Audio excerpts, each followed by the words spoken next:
वन्दे मुकुन्दमरविन्ददलायताक्षम्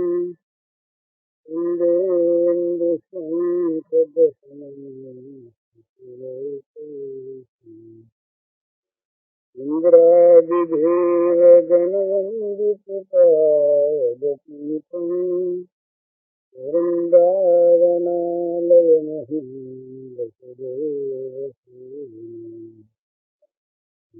जलधरवर्णम् सङ्कटोद्भासितरणम् विकसितमलिनाशियं विस्फुरन् मन्दहास्यम् समखरसुरशूलं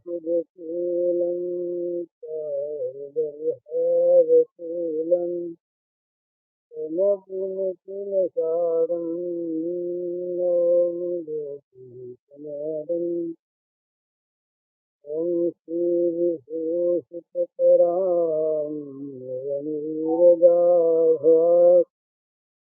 पीताम्बरागरुणविन्दफलाधरोष्ठात् पूर्णेन्दुसुन्दरमुखादरविन्दनेत्रात् कृष्णात् परं किमपि तत्त्वमहं न जाने।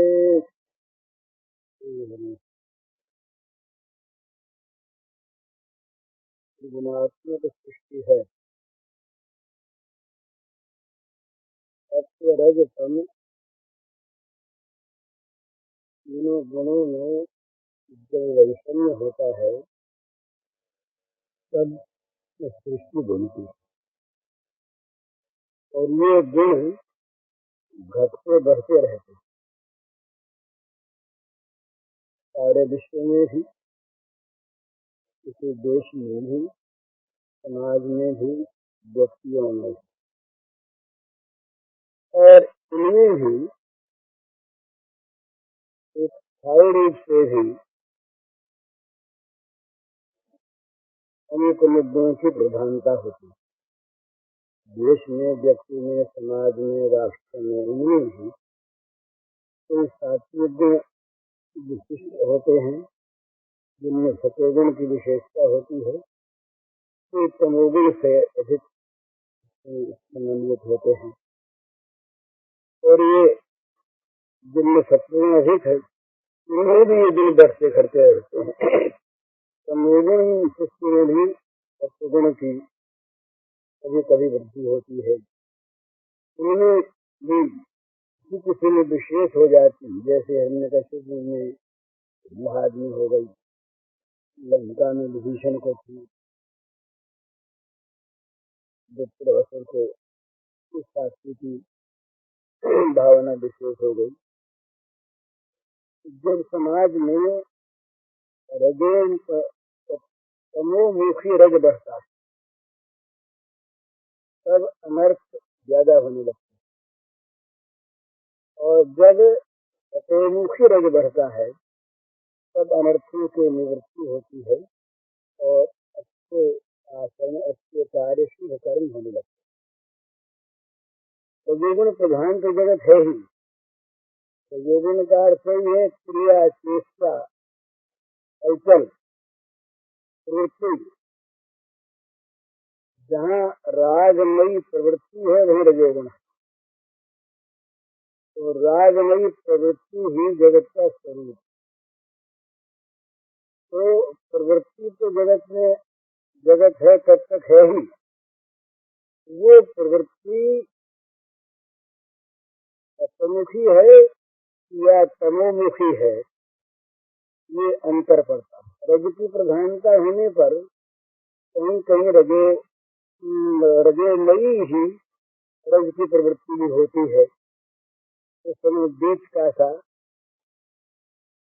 एक बीच की अवस्था रहती है जगत, लेकिन वैसे कम होती है।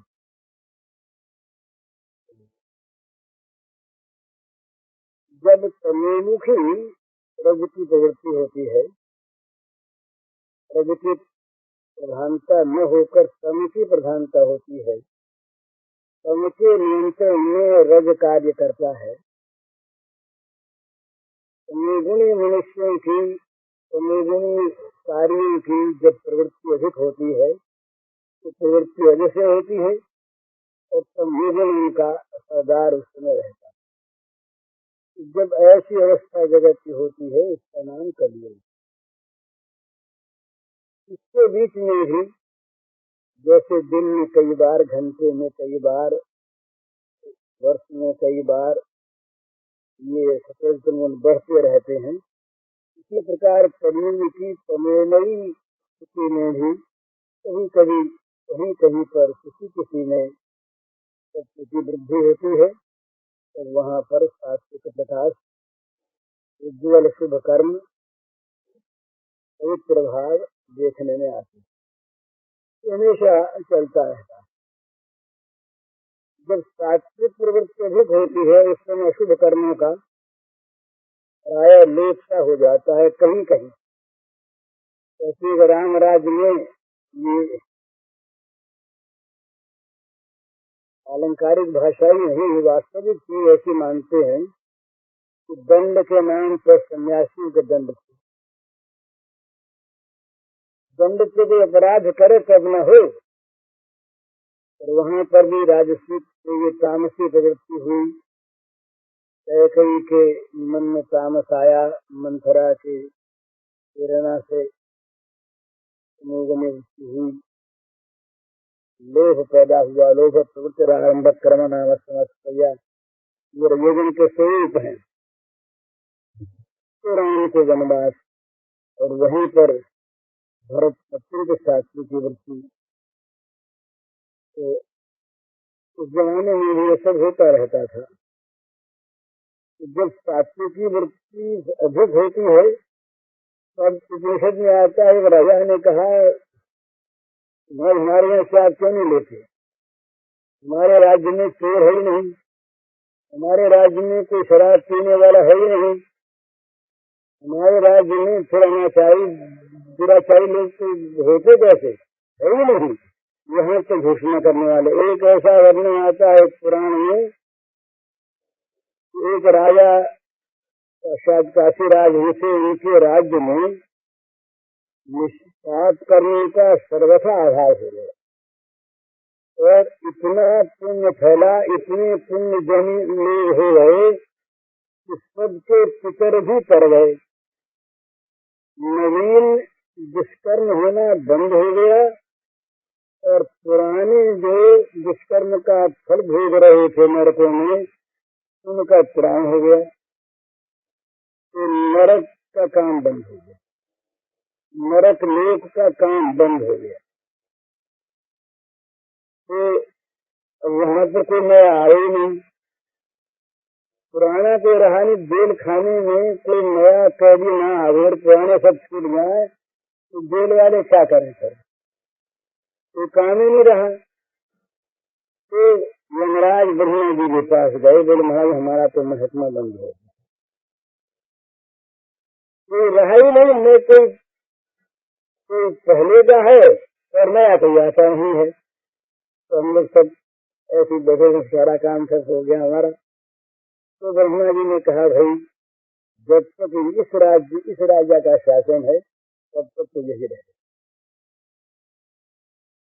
जब तक इस राजा का शासन है तब तक तो यही रहेगा। उसके बाद फिर दूसरे राजा आएंगे तब देखा जाएगा, राजा ही काल के कारण होते हैं, जैसे राजा वैसा प्रजा वैसी प्रजा। तो इस समय तो तुम्हारा काम बंद ही रहेगा।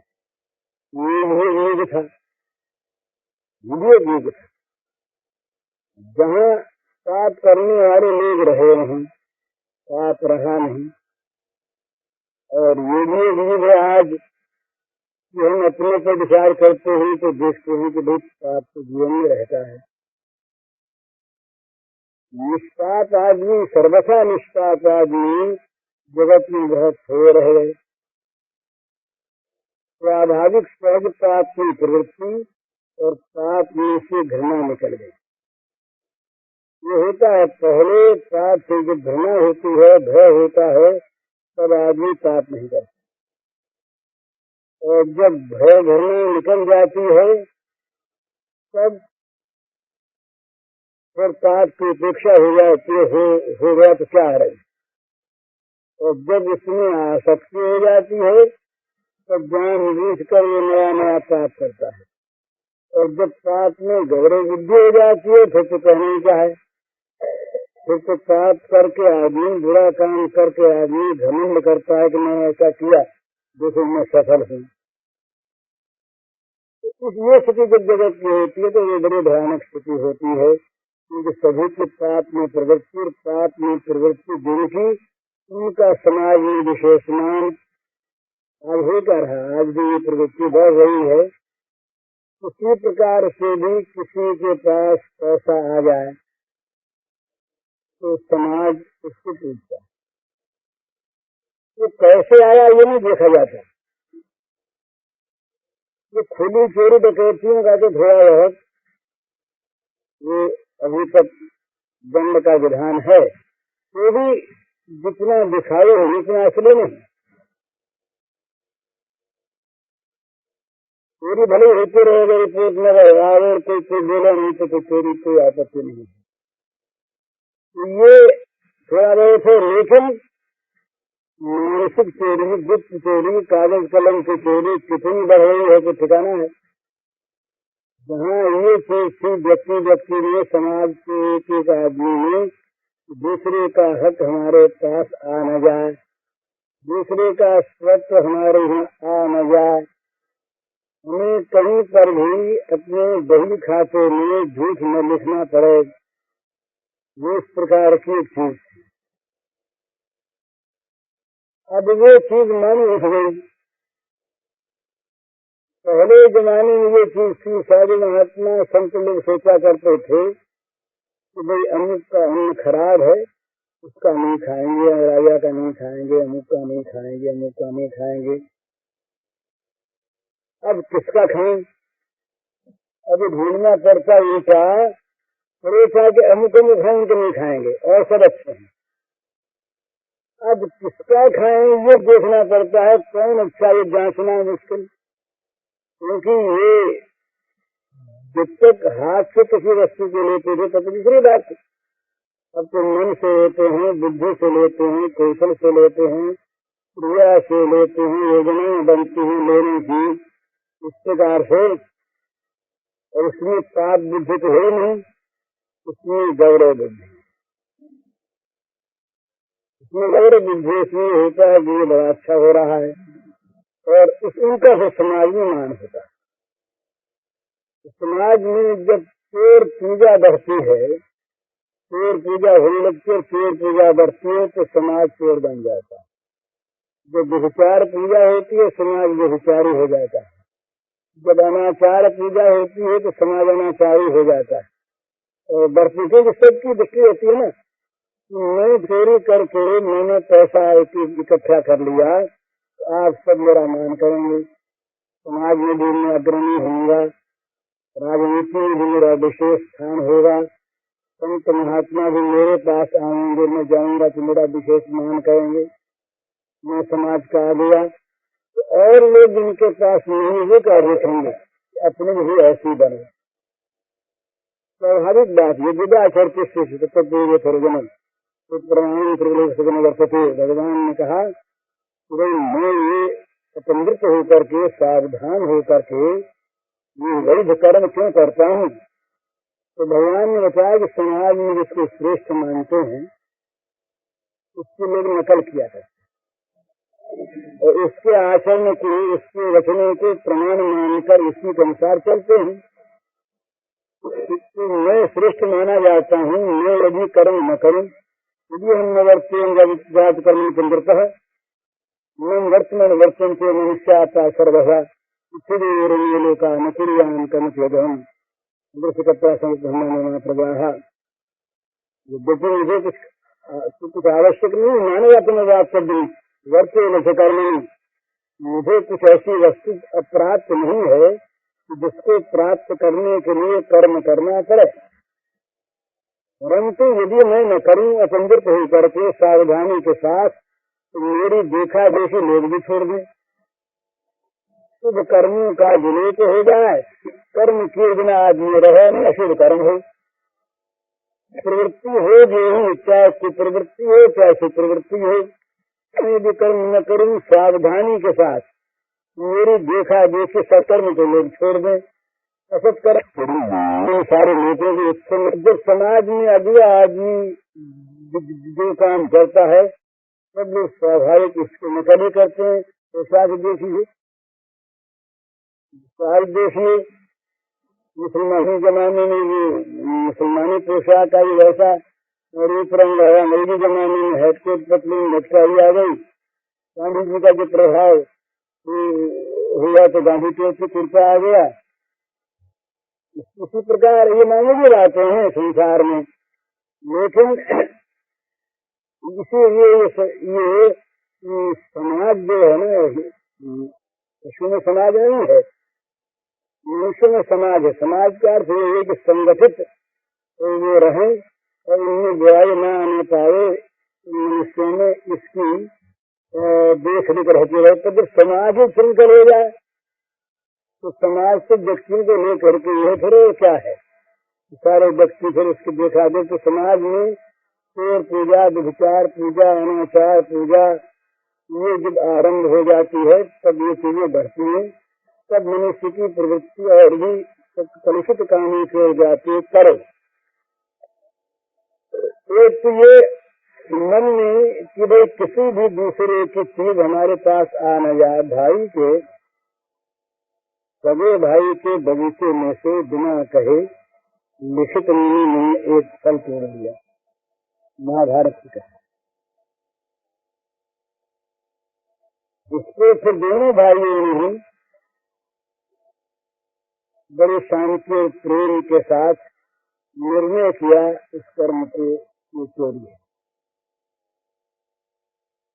आप हम सलाह करके, ऐसी बात नहीं कि भाई ने एक फल लेने के लिए उसका चोरी का इल्जाम लगा, दंड के उस पर मालिश की हो, पुलिस ने रिपोर्ट की हो, या उसने नाराजगी के क्या हुआ फल ले लिया, उसने भाई इतना कहते हैं कुछ नहीं। उन्हीं के मन में स्वयं आई, भाई के मन में भी आई कि हमारे घर में ये काम कैसे हो गया। जब बंटवारा हो चुका था तो बिना कहे ले सके, तो दोनों ने निर्णय किया कि चोरी है। जो चोरी मानेंगे स्मृतिकार, जो अमुक कर्म को चोरी बताएं तो फिर उसका अगर दंड न भोगें तब तो लोगों के लिए चोरी हो गई, अपनी रोग ही नहीं, अपने लिए तो कुछ नहीं माने। लोगों को उपदेश करो, सच बोला करे, चोरी न किया करे, झूठ न बोला करे, अमुक का काम न किया तो स्वयं करते रहे, कहने का अर्थ नहीं होता। तो ये जितने स्मृतिकार अपने हुए है ना, बड़ी विशेषता ये इसीलिए स्मृतिकार हैं कि पहले वैसा बनते थे तब लिखते थे, जो लिखा वैसा उनके जीवन में प्रत्यक्ष देख लो। उनका जीवन पहले लिखा जा चुका है, तब वो कलम लिखती है बड़ा इनके मन में। इसीलिए यही सुनते लिखित जमिनी स्मित पर्व में आता है कि सुधनवा जब ये अर्जुन ये पांडवों का राजस्व यज्ञ, ये अश्वमेध यज्ञ, और जब इनका अश्व गया विश्व विजय के लिए तो राजा ताम्रध्वज ने पकड़ लिया उनके घोड़े को, उनके ध्वज, उनके पुत्र का नाम एक का सुधनवा था। और उस टाइम नियत का विवेक कितने बजे सवेरे सब लोग रणक्षेत्र में जा पहुंचे, और जो न पहुंचे ठीक समय पर ये जलते हुए तेल के कड़ाहे में डाल दिया। ये इस प्रकार की मुनादी हो गई, तो पहुंच गए सुधनवा, तो पहुंचने में देर हो गई। देर हुई सकार में भी बड़े महत्व की चीज, देर हो गई। तो ये संत लिखित थे उनके रोहित, तो राजा ने पूछा, पिता ने उनसे कि महाराज क्या किया जाए। उन्होंने अपने मन में सोचा कि पूछता कैसे है, नियम सबके लिए ऐसा होता है कि दो नियम होते हैं, एक के लिए एक के लिए दूसरा। तो उनका पूछने क्या आवश्यकता, देर हो गई तो जब उसकी आयु देखी तो अपनी तय होता वो करो। तो राजा ने आदमी भेज दिया, दीवान साहब गए तो गनवा के पास के आपको पेड़ के चढ़ाए में गए। तो गनवा रास्ते में मिले, बड़ी बड़े संकेत के साथ मंत्री ने। तो गंगा 16 वर्ष का बच्चा, बड़ा सुकुमार, बड़ा वीर, बड़ा तेजस्वी, वर्चस्वी, बहुत बड़ा सात्विक गुणों वाला, कैसे कहे पर राजा की नियम था। राई तो नियम में होती है, राई तो ठीक और हम तो ही हमें जाने की इतना इतना दुख जरूर है कि श्री कृष्ण के चरणों में मरने तो जा ही रहे थे, कोई बात नहीं थी। विनोद हुआ वहां पर महाराज, उनके घर में जब वो जाने लगे, ये मरण का विनोद। पत्नी के पास गए, विवाह हुआ था, उसी दिन हुए थे। तो जब माँ के पास गए, माँ ने तिलक कर दिया, जाओ बेटा, या तो अर्जुन को जीत कर आए और नहीं तो आना नहीं, ये माँ ने आशीर्वाद दिया। बहन ने यही कहा, तिलक कर दिया, जाओ भैया, या तो अर्जुन को जीतना है तो भगवान श्री कृष्ण के चरणों में रह जाना।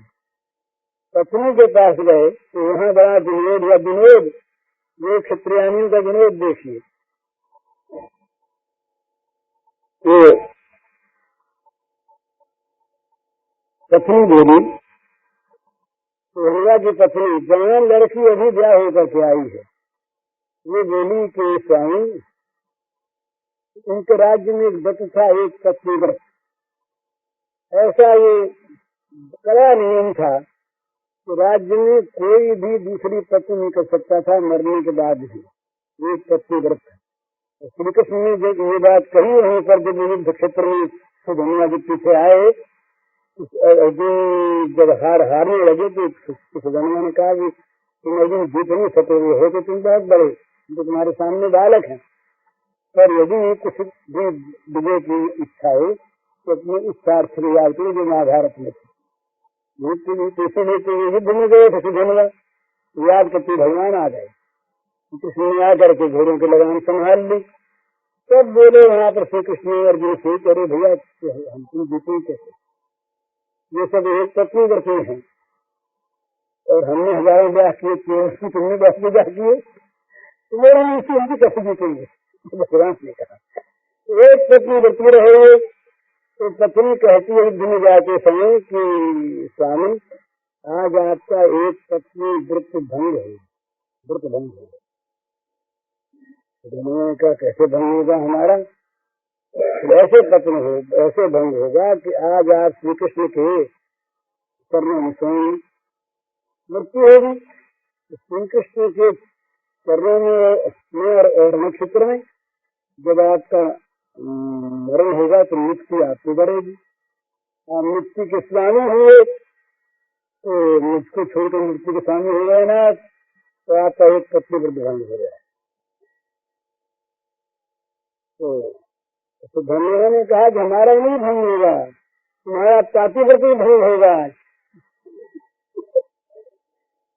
तो इसने कहा हमारा पातिव्रत कैसे भंग होगा, इसलिए जब मैं मरूंगा तो तुम सती होगी, तुम तो रहोगे नहीं, सती होगी तो तुमको मोक्ष बलन करेगा। मोक्ष पुंडिंग है, मृत्यु शिवलिंग है, तो तुम मोक्ष की पत्नी हो जाएगी, इसलिए तुम्हारा पातिव्रत भंग हो। ये तो विनोद होते थे। जवान पति मरने को जा रहा है, वहाँ पति पत्नी में ये विनोद होता, रोने को नहीं बैठता। तो जब ये जाने लगे तो रास्ते में दीवान मिले, अच्छी बात, जब तेल के कड़ाहे के पास से खोल रहा तेल, बत्ती जल रही नीचे, उन्होंने भगवान की याद करके मन में सोचा कि जो भगवान इस तेल में है वही भगवान अभी है, वही भगवान मेरे में है। प्रभात की बात तो ऐसी है, अग्नि में अग्निपना भगवान है, सूर्य में सूर्यपना भगवान है, अग्नि में अग्निपना भगवान, तो अग्नि भी भगवान, सूर्य भी भगवान, भगवान तो भगवान है। भगवान का स्मरण करके और भगवान का नाम लेते हुए चुपचाप कढ़ाई में जा रहे, उनके लिए तेल शीतल है। नहीं तेल दूसरे के बीच का उबल रहा है, फैल रहा है, और ये मैंने गंगा जी के जल में बैठे हैं, आराम से नाम जप कर रहे हैं। शंख लिखित जो थे ये ऐसे थे, बड़े कट्टर स्मृतिकार, जैसा माने वैसा खुद करें और कराएं। तो वहाँ खबर पहुंची कि सुगंधा के तेल के कड़ाहे में डाल दिया गया नियमानुसार। कुछ देर के बाद फिर खबर आई कि ये तो जला नहीं। तो शंख लिखित दोनों पधारे, बोले क्या बात है, शायद राजा ने मालूम होता है कि गड़बड़ कर दी होगी, अपना बेटा है ना, तो तेल गर्म नहीं हुआ होगा, ऐसे रख दिया होगा, आंख में दी होगी, कुछ न कुछ गड़बड़ है जरूर।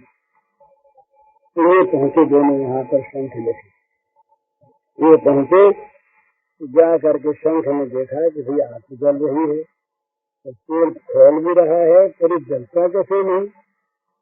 तो उन्होंने तेल की परीक्षा के लिए एक नारियल, जो कहते नारियल, ये तेल में डाला। तेल में नारियल के प्रति तेल तो खोल रहा था, बड़ा गर्म तो जल रहा था, नारियल फटा और फट के उछला, तो शंख जी के यहाँ मस्तक में लग गया। शंख जी राम राम क्या हो गया, हाथ बोले देखा बताओ क्या बात, इतना ये तेल गर्म है और मेरे को देखो लग गई, और तुम नहीं जलते, तुम कर क्या रहे। बोले कुछ नहीं कर, मैं तो भगवान नारायण का नाम ले रहा हूँ, इतनी इच्छा अवश्य मन में मेरे हुई कि मरना तो है ही, मरने के लिए तो आया ही, तो हे श्री कृष्ण तुम्हारे चरणों में मरूं, ये मुझे अवसर दे दो। ये मैंने कहा। तो बोले इसी का प्रताप है, आज तक हम खाली स्मृतिकार थे, भक्त नहीं थे, आज हमने तुमसे पाठ भी सीखा। ऐसे शंख लिखित तो इन्होंने स्वयं सोचा कि एक भाई के बगीचे में से फल ले लिया, दूसरे भाई ने बिना कहे, तो इस क्रिया का नाम चोरी। चोरी मानते हैं, हम चोरी का दंड देंगे, हम चोरी मानते थे, सुनते उससे छूट जाए, दूसरों को दंड दिलवाए। तो शंख ने कहा लिखित से जाओ भैया, दंड ग्रहण करो। बड़ी प्रसन्नता के साथ राजा के पास आया, राजा से कहा कि भाई हमने चोरी की, हमको दंड दे। महाराज क्या चोरी की? बोले भाई के बगीचे में से सब ले लिया। तो बोले भाई नारायण को नाराज क्यों होते, सारा बगीचे हमारा, नाराज कौन सी बात। तब बोले फिर चोरी कैसे? बोले कैसे पूछने वाले तुम कहें, ये तो हम बताएंगे, कानून बनाने वाले हम बनाएंगे, तुम उसका कारण कहो क्या, तुम्हारा ये काम है। तुम ये मत पूछोगे कि चोरी कैसे हुई, हम कहते हैं चोरी इसलिए चोरी है, जिसका निर्णय हम करेंगे, हम जानते चोरी क्या होती है। हमने बंटवारा होने के बाद बिना कहे भाई के बगीचे में से फल ले लिया, तो चोरी है। चोरी तो हमने की है, हम मानते चोरी है, कहे बोले दंड दे, क्या दंड लगे, मेरे हाथ कटवा दो। अपने आप खुद कहते हाथ कटवा दो, हाथ कटवा दो। अब तुमसे बड़ी प्रसन्नता मन है कि देखो हमने धर्म का पालन, हमारे धर्म की हमने रक्षा की, और बड़ी कृतज्ञता भाई के प्रति उन्होंने संकेत याद दिला दिया। ये नहीं कि हाथ कट गए, भाई पर नाराज गाड़ी बके, उनको देख ऐसा दुख है, हमको फांसी में दे करके हाथ ही कटवा दिया, ऐसा नहीं। भाई के बाद बड़ी प्रसन्नता के साथ भाई बड़े प्रसन्न हुए, मन ही मन बड़े आशीर्वाद दिए। प्रसन्न चाहे कि हम देखो दोनों भाई कैसे धर्म प्राण है, हमारा प्राण धर्म में बसता है। तो मेरा हुआ श्राद्ध था, उनका बेटा था, तर्पण रोज तो भाई से कहा शंख में गिर जाओ तर्पण करो। हाथ कटे तो तर्पण अंजलि तो है ही नहीं, कहाँ से गए, गए साहब नदी में। भाई क्या गया नदी में हाथ डाले कटे हाथ आ गए, हाथ आ गए लेकिन तर्पण करके आ गए। तो महाभारत की कथा।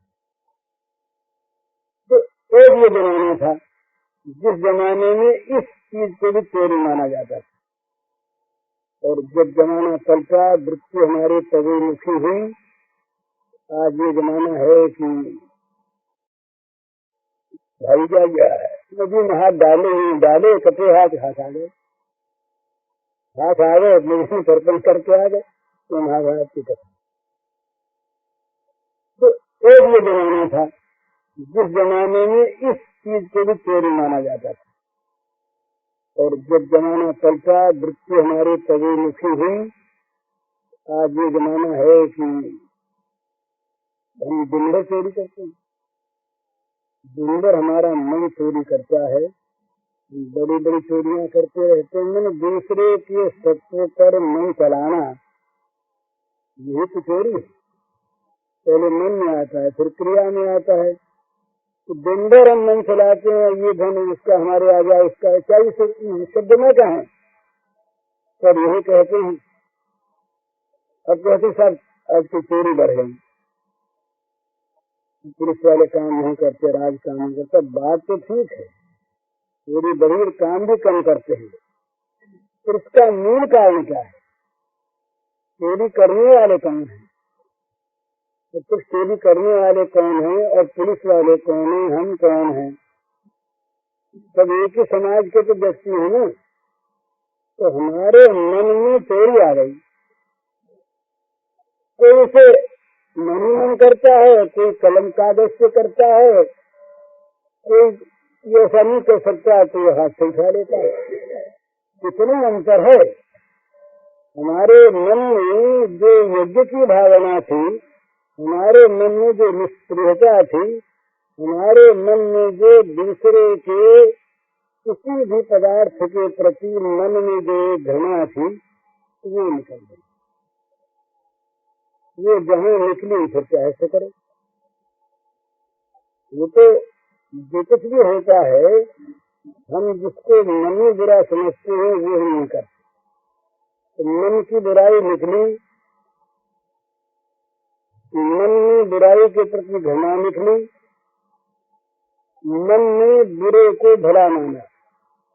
आखिरी संपत्ति और दैवीय संपत्ति में अंतर क्या है?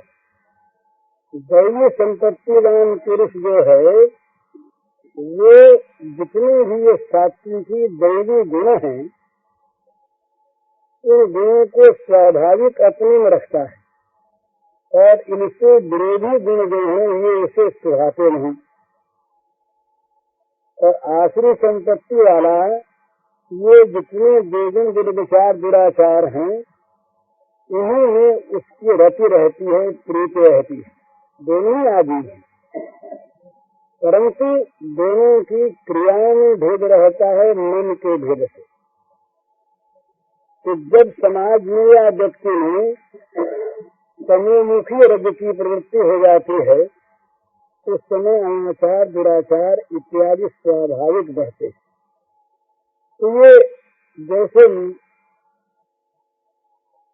ये प्रत्यक्ष में चोरियां होती हैं, बुरे कर्म होते हैं, खून होते हैं, डकैतियां होती हैं, इसी प्रकार ये निरंतर मन में होती रहती हैं।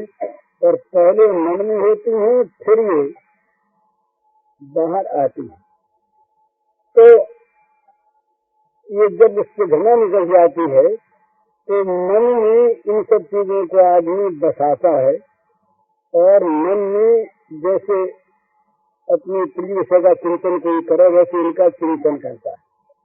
तो वैसे चिंतन परायण जब व्यक्ति समाज में बढ़ जाते, तो सारा समाज चोर हो गया, सारा अनाचारी हो गया। कोई किसी को हाथ से मारता है, कोई मन ही मन मारता रहता है। चार प्रकार से हिंसा मानी है, चार प्रकार से पतंजलि ने 3 प्रकार बताए। कृतकारिक अनुवेदित, स्वयं करे, दूसरे से करावे, और कोई कर्ता उसका समर्थन करे। कैसे से सूक्ष्म मानी है कि किसी की हिंसा ऐसी हो जाए तो उस पर प्रसन्न हो। किसी का बुरा होने में मन में जो प्रसन्नता आती है वो भी हिंसा है।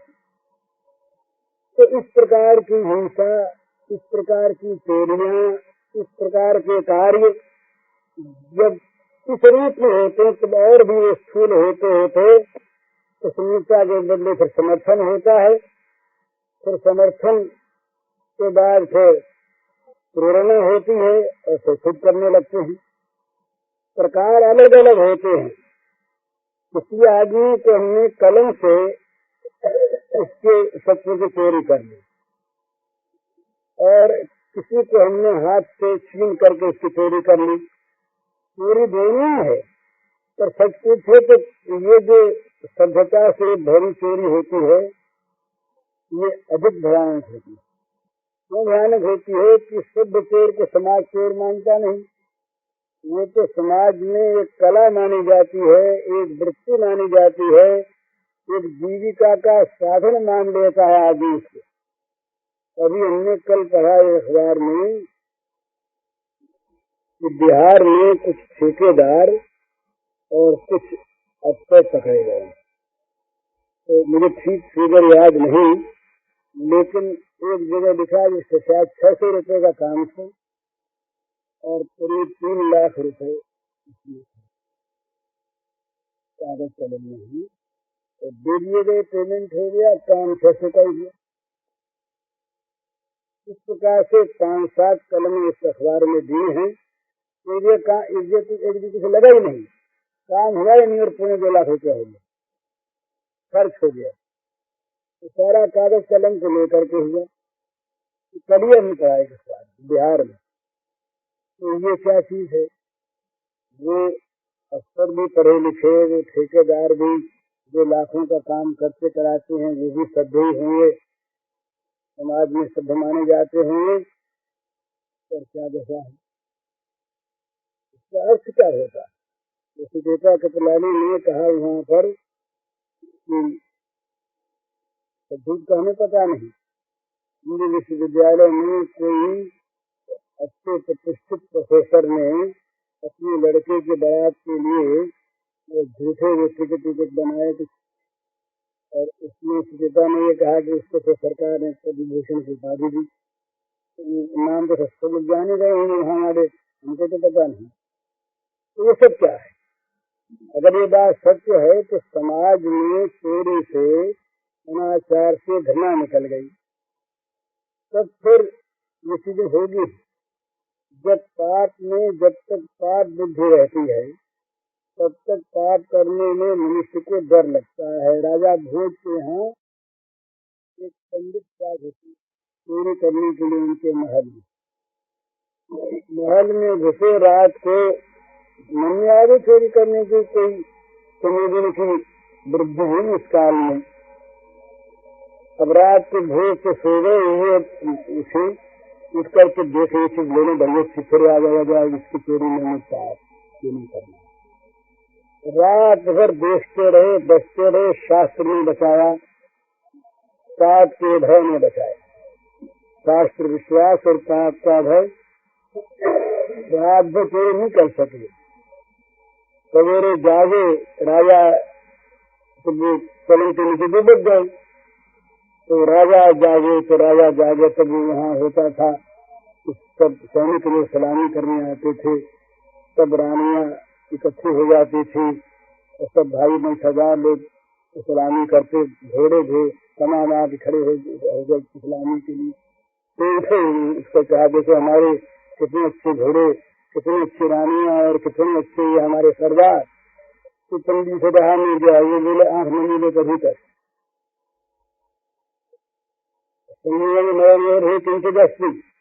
यहाँ मुझे कुछ नहीं। तब भोगी ने देखा भी कौन बोला भाई। तो देखा तो पंडित जी देखते हुए पंडित जी से कहा महाराज बाहर निकलिए। देखते थे कहीं बाहर निकाला, वो कैसे आए थे? चोरी करने आए थे। तो कोई ये नहीं आदमी करते कैसे? शास्त्र याद आ गया, इसमें ये पाप, इसमें ये पाप, इसमें ये पाप, इसमें ये पाप, चोरी करते कैसे? नहीं कि बोले महाराज बड़ा अच्छा हुआ, कोई तो नहीं कि बस हमारी तो आँख खोल दिया जाती। हम इस संसार के सामानों पर अभिमान करते थे, आपने ठीक कह दिया कि आँख मूंदे वहीं तक, फिर कुछ नहीं, आँख मूंदी कुछ नहीं, तो ये बिल्कुल ठीक बात समझ में आ गई। आँख मूंदी कुछ नहीं, तो आज से सब आडम्बर बंद, उन्होंने आडम्बर सब बंद कर दिया। तो ये जब मन में भय, जब आदमी पाप को पाप मानता है तब तक मन में भय रहता है, करता नहीं, मन में आता, और कहीं हो जाता है तो बुरा काम किसी से तो पछताता है कि हमारे जीवन में बहुत बुरा हो गया, अब नहीं करना, अब नहीं करना है, हम बड़े पतित हो गए, हमारा स्खलन हो गया, बहुत बुरा हो, तो फिर बचता है। लेकिन जब पाप करके आता है तो मन होता, देखो ना हम कितने होशियार हैं, हम कितने बुद्धिमान, हमने काम कर लिया। तो समाज की ठोकता, बोले वाह तुम तो सरदार हो, तुम बड़े हो, तुम सफल जीवन हो, तुम हमारे नेता। तो फिर और लोग क्या समझते हैं, हम भी ऐसे बने, समाज में भी अग्रणी बने, पैसा भी आया और चोर कहलाए नहीं, बुद्धिमान कहलाए। तो ये दशा जब समाज की होती है तब संवेदन छा जाता है। तो वर्तमान में हमारा समाज, हमारे मन की प्रवृत्ति बहुत कुछ किसी ओर जा रही है, किसी ओर जा रही है, और यही हमारे पसंद का। इसीलिए हम आज अशांत हैं, सारा जगत अशांत है। क्यों अशांत है?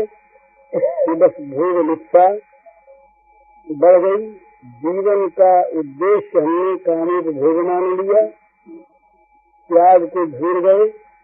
तो त्याग जब नहीं रहा तो कर्तव्य कहाँ से आएगा? अर्थ के साथ कर्तव्य नहीं रहता। जहाँ त्याग और कर्तव्य था वहाँ आ गया अर्थ और अधिकार। सारा जगत आज अर्थ और अधिकार के पीछे पागल है हम सभी। तो किसी को खास व्यक्ति को दोष क्या देना है? सारे व्यक्ति तो इसी समाज के हम सभी। तो हमारे समाज का ये जो पतन है ये रुकना चाहिए, और अब इसका प्रभाव रुकने की ओर है नहीं। इसलिए फिर व्यक्तियों का अपना अपना धर्म होता है कि जो व्यक्ति या व्यक्तियों का जो समूह जो अब तक बुराई की बुराई मानता है वो और भी प्रबल रूप से उसको बुराई माने और उससे बचा रहे। इस समय बचने में जरा कठिनता अवश्य होती है। 3-4 दिन पहले कोई अफसर आए थे हमारे पास, उन्होंने बताया कि हमको बड़ी कठिनता होती है, वो रिश्वत नहीं लेते, ऊपर वाले भी नाराज, नीचे वाले भी नाराज, क्योंकि वो उनके काम में विघ्न कारक साबित होते हैं। तो वो कह रहे थे क्या करें? हमने कहा भाई ये सत्य का पालन करने के लिए कुछ सत्य करना ही पड़ता है, अनहोनी कुछ होगी नहीं, तुम्हारी हानि यदि होनी है तो होगी, नहीं तो होगी नहीं, सत्य पर डटे रहे।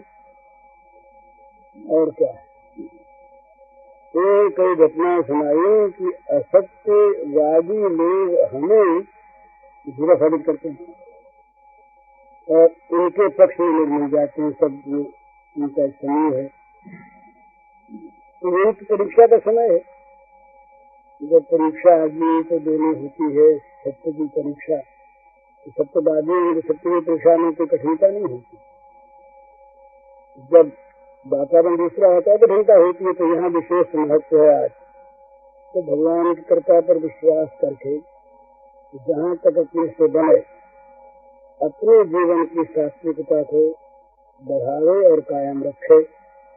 दूसरा क्या करता है ये देखने की आवश्यकता नहीं है। अपना अपना कर्म फल सब भोगेंगे।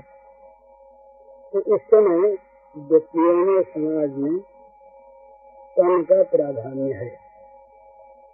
बीच बीच में सात्विकी भावना भी स्वाभाविक, ये गुणों के घटने बढ़ने के नियम के अनुसार सात्विक भावना भी आती है, उसमें विशेष लाभ उठा ले। सात्विक भावना सावधान रहे, सावधानी साधना है, अपने को गिरने न दे।